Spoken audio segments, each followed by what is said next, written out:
इन मसाइल का हल क्या है? एक तो है कि हम दोबारा से हमें ख़ानदान के जॉइंट फैमिली सिस्टम को रिवॉल्व करना चाहिए। कोई कंपाउंड सिस्टम होना चाहिए जिसमें बच्चे इंडिपेंडेंट हों, अलग-अलग रहें, 3 मरले का या 5 मरले का अपना-अपना घर हो, लेकिन लॉन इकट्ठा हो, हर किसी का किचन अलग हो, खाना पकाना अलग हो, घर का एक बुज़ुर्ग हो, उसके अंडर सब लोग हों, लेकिन अपना-अपना सिस्टम चला रहे हों, तो तब भी घर के प्रॉब्लम्स हल हो जाते हैं बड़े अच्छे तरीके से। वरना सबसे बेहतर हल है कि जो ही बच्चों की शादियां करें उन्हें अलग कर दिया जाए। आप देखिए सऊदी अरब में भी यही सिस्टम है। आप देखिए हज़रत फ़ातिमा की शादी थी तो हज़रत अली ने रेंट पे घर लिया और हज़रत फ़ातिमा को अपने घर में अलग ब्याह कर लेके गए। पूरे अरब ममालिक में, इवन तुर्की में यही सिस्टम ऑफ लाइफ है।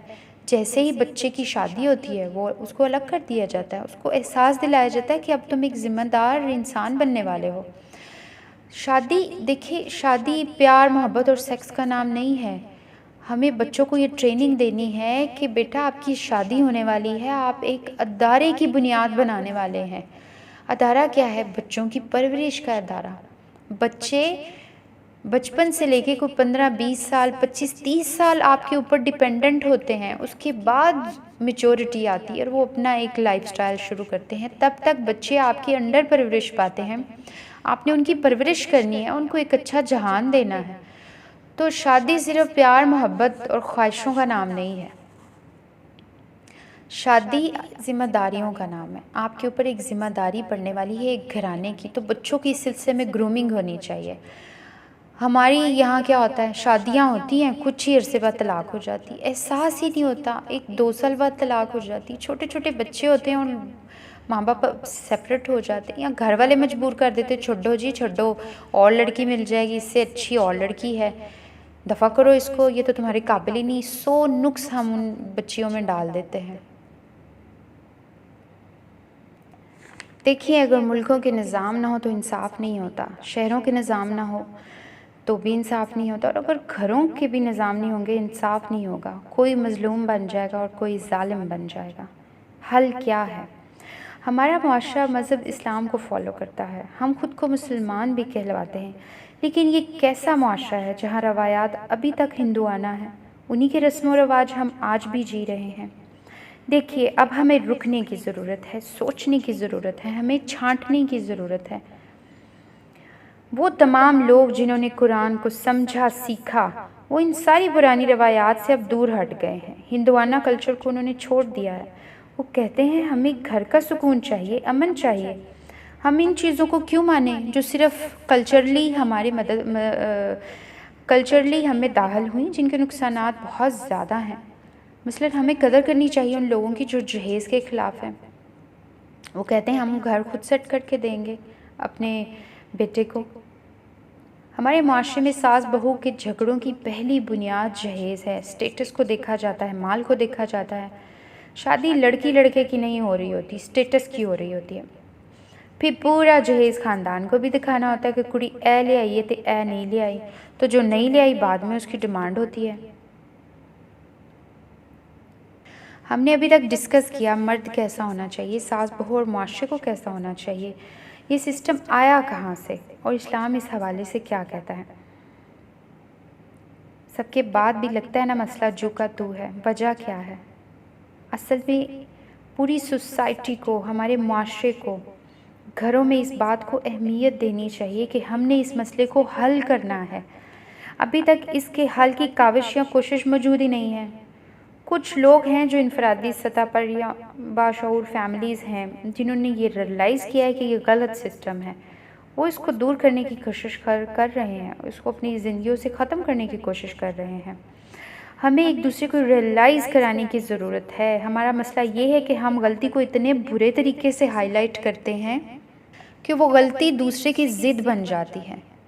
बोलने का अंदाज़ एक ज़बरदस्त टूल है, हथियार है। आप बड़ी से बड़ी बात तरीके से कह दें तो अच्छी लगती है। हमें ये कहना और करना नहीं आता। हमें ये सीखना चाहिए कि ना भी कैसे कहनी है। हमें तो ना कहना भी नहीं आती, हम मुंह पे ना मारते हैं। नतीजा क्या होता है, जब हमें मुआमला फ़हमी नहीं आती, बातचीत करनी नहीं आती, तो फिर छोटे छोटे मसाइल बड़े हो जाते हैं। यकीन करें, बड़े मसलों में बुनियाद कुछ भी नहीं होती।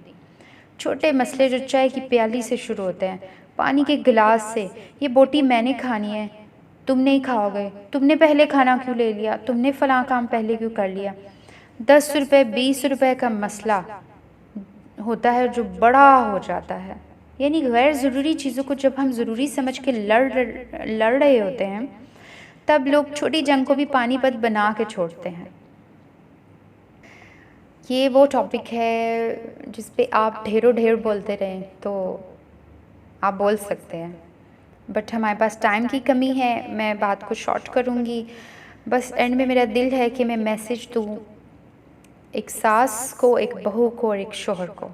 सास के लिए मैसेज है कि अगर हम सासें हैं तो याद रखें कि हम घर के बड़े बुज़ुर्ग हैं। ज़िंदगी में सबसे ज़्यादा ज़रूरी ये चीज़ है कि किसी के मुकाम को कबूल करना चाहिए।